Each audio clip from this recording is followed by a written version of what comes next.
Hello, Hannah. Thank you for joining us today to share your experience about working in China as an English teacher. It's nice to see you. I wanted to ask you a couple of questions about your feedback about working with us and your experience in China. So, the first question would be, how did you decide to come to China and teach English?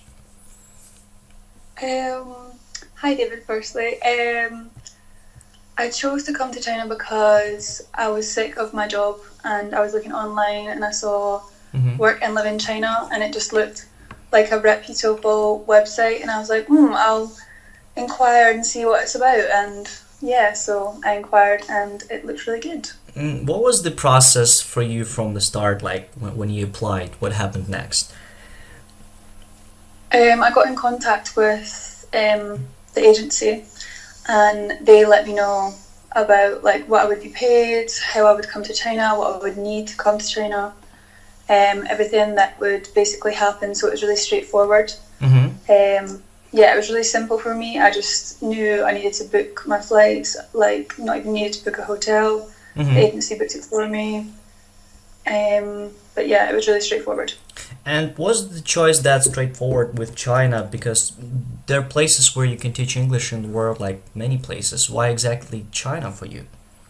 I've been really interested in China since my last year of high school because I took like a taster course of Mandarin and I got really interested in the culture and traditions and how different they are from the West. Mm-hmm. Great. And was it just this agency you applied with, or like have you considered other options? And maybe if you did, what made you choose work and live in China?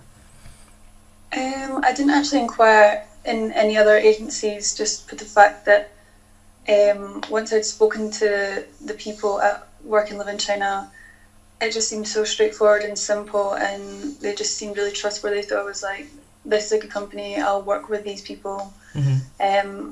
If I was to choose another agency, yeah, they would have to be straightforward like that as well because I wouldn't move to the other side of the world for I like see. vague answers. Okay, great. And what kind of support was provided to you when you arrived? Like, what happened? Like, can you describe maybe first couple of days of your arrival, like after your arrival? So when I first arrived in China, I arrived in Beijing. Mm-hmm. Straight away, I was picked up from the airport by a taxi driver that was super lovely. Mm-hmm. He was organised by Work and Live in China, so he took me to a hotel. I was there for a couple of days, and it was just so surreal to finally be in China. So it was really cool. And then I took the train to Datong, and yeah, And so from in, there. in Daytong, how was your first week there? Like, what did you do during your first week? Maybe you can tell a little bit about the school you're teaching at. Yeah, of course. So in my first week, I pretty much explored Daesung, and then I went to visit the school just to see what it was like, Mm-hmm. and it was so different from the kind of it's for young learners, so it's quite different from what I'm used to seeing in nurseries, etc. in the UK. It was so vibrant and it was really cool. Yeah. So I just saw all the classes there. We start at 8:30, finish at half six. Mm-hmm. But the day goes really fast because it's so fun. Well, speaking about fun, like, what's the process like of teaching English in this school? Like, what do you do usually during your day, and is it really hard to teach English? Not necessarily, no. Mainly what the school focus on is how exercise and English language incorporated are just good for the children's learning. Mm-hmm. So basically what they do is it's more like the children get to do this fun gym class, but they also get to learn English words, like simple words that just you speak, like go, go, go, and like just simple words, right, left, up, down, that they'll Mm-hmm. know and use in the future. Okay. And speaking about China in general, was there like what were your impressions when you just arrived? Like, was there any cultural shock? Was there something that you were surprised with, or was there any awkward moments during your stay? Um, Awkward moments, a few, just when you're trying to obviously speak to someone, you don't know their language, they don't know your language that well. But a lot of people know a lot of English, which is really surprising. I don't know, to me here it's really surprising.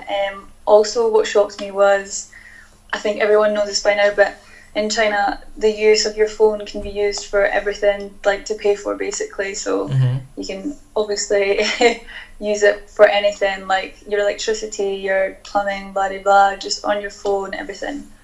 What I are think the that's so apps? cool. What are the applications that you use most in China right now? The most I use is WeChat, and I'm trying to get onto Taobao because it looks so good. hmm And what are the main cultural differences between your country and China, like in terms of maybe people, speaking about people and population?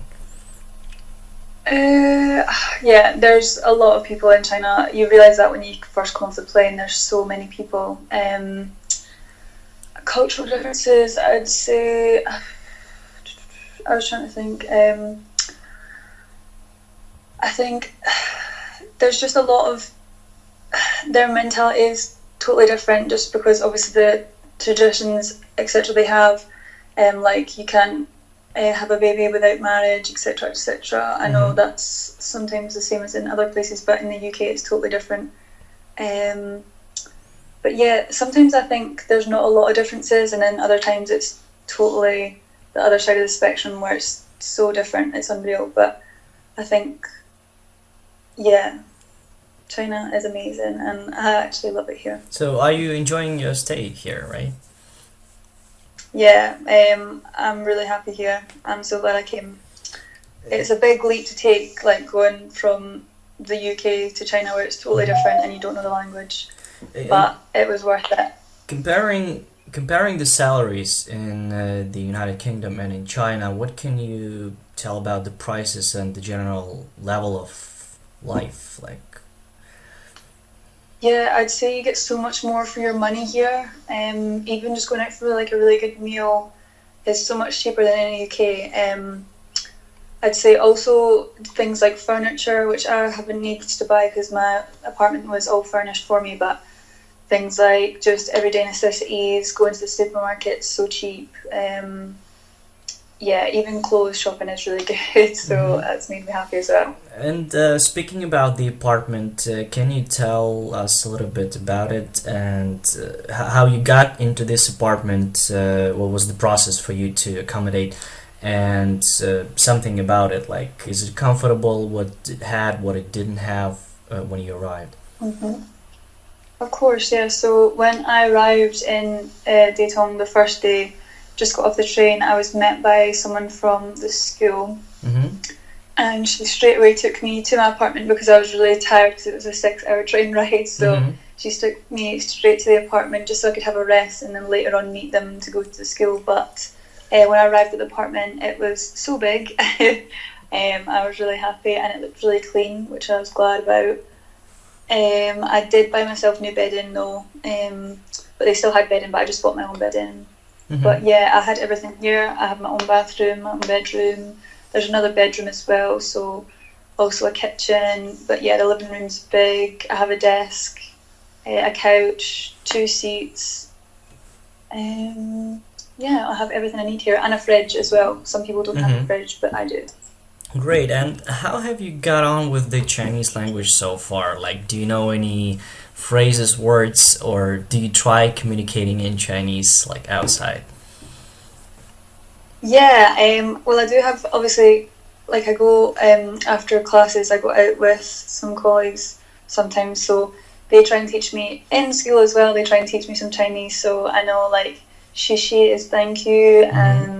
and dubechi is I'm sorry, and bokechi is you're welcome. Just simple phrases like that, and also just like colors I've been trying to learn as well, and simple words. But yeah, I'm getting there. Is it Hopefully. is it hard? Is it that hard that people tell the Chinese language? It's just the tones is the hardest bit that you have to Mm-hmm. get used to in the Chinese language. There's so many similar characters or the same characters. The only difference is the way you say them, and it's a totally different word. Okay, great. And my last question is, you mentioned you sometimes hang out with your colleagues. So what do you usually do when you go out? Like, what are the places that you visit and enjoy most? So there's so much to do actually, which is really great because I was kind of afraid that there would be nothing to do.